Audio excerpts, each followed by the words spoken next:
Plans to shake up the childcare sector are being scrutinised by a Senate committee here today. From the middle of next year, the government wants to streamline childcare subsidies into one means-tested payment. A new, tougher activity test will also be introduced, and that's got childcare providers and parents worried.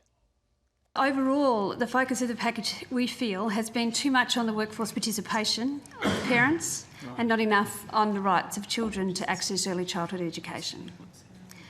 Many children currently accessing the system, including vulnerable children, will miss out, which means government will not get the return it should for an investment of over $40 billion. The additional $3.2 billion that the government is intending to invest to make childcare more affordable for families brings an incredible sigh of relief for many families and for many of our parenthood members.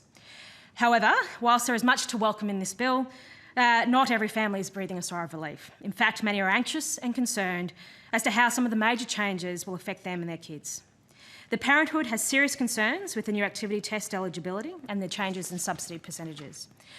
We fear that for every 3 families who may benefit from these reforms, we know at least one will miss out. The government is committed to flexible, affordable and accessible childcare and supporting early learning as it underpins the national economy and supports the community, especially parents' choice to participate in work and training and children's learning and development.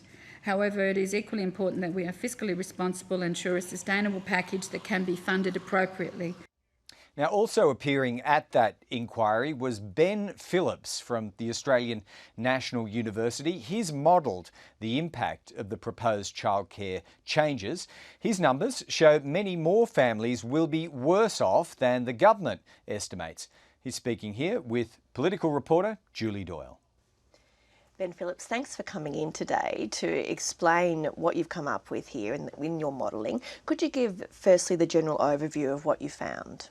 So the ANU Centre for Social Research and Methods, we modelled the existing childcare system, childcare benefit, childcare rebate. We compared that to the new system that's been proposed by the coalition government.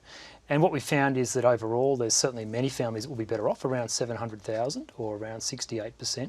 But we do find that around 330,000 families, or around 32%, will actually be worse off. And mostly that's due to the new tough activity test. With regards to the activity test then, if you could break that down a bit further, how many are adversely affected because of that? Yeah, so around about 150,000 families we've modelled would be worse off.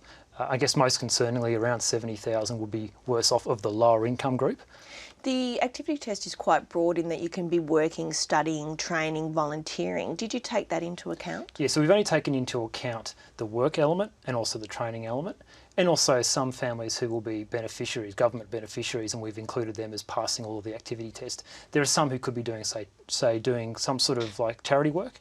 We were not able to include that. So given that then, how accurate are these figures? So we think they're pretty accurate. So there's not that many people doing charity work. It's mostly around those people who are working or studying. In fact, it's mostly those who are working, and that's where the main difference is between our work and what the government has figured out in their modelling.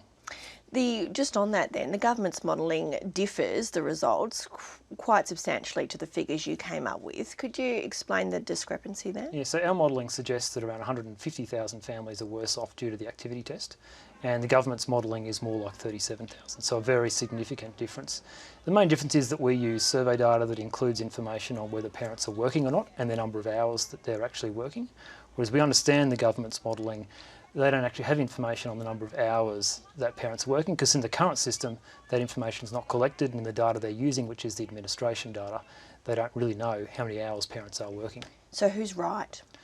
Well, look, in modelling no one's ever really spot on or right, but it's certainly with regard to the activity test, which is one of the major areas of change with the new policy, we would certainly be, we're pretty confident about our modelling work, and we have some concerns around the government's or the Department of Education's modelling.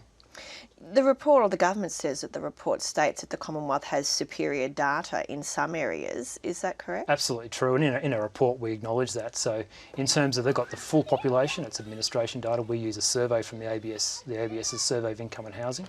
They've got superior data in terms of childcare prices and the number of hours worked. We also have that information, but it's because it's a survey, it's not probably of quite the same quality. But the main difference is around the number of hours worked by the parents, which we do have, which they do not have. So for anyone looking at all this and comparing the two models, do you think yours is more accurate? In terms of the activity test analysis, yeah, I would imagine that our modelling is actually superior to the government's modelling. But it's not clear exactly what the government's done in terms of the numbers that they've released. They haven't said a lot about how they arrived at these numbers. There's not a lot of information in terms of information paper or modelling detail of just exactly what they've done. So ideally that would be released as well. Now, the aim of the activity test, the government says, is to encourage people into workforce participation, and the Minister has said previously that it's not onerous, it's 8 hours a fortnight for people to qualify for any support.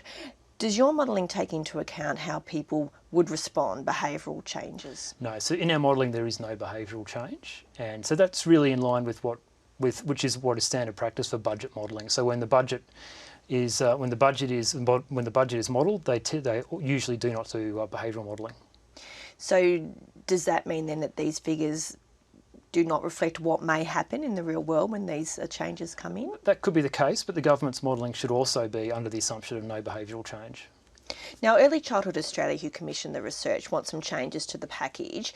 You modelled their alternative proposal as well, to provide 2 days a week of childcare before the activity test comes in. What did you find?